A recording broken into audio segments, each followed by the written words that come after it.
step-by-step guide on how you can withdraw money from Etoro.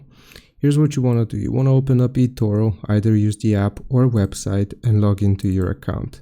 You will then tap the menu with the three lines on your profile, and you will access your account settings or main dashboard.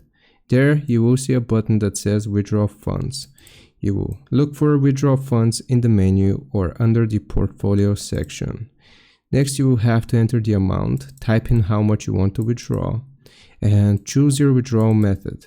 Usually it sends to the same method you use to deposit. So for example, if you use your bank, it is going to send it to your bank or card. Confirm details and submit. You want to review everything and then click on submit. Wait for processing. It usually takes 1 to 3 business days. You'll get a notification or email when it's done. And once processed, you can check your bank account for the funds. I hope this helps. Leave a like and sub, and I'll see you next time.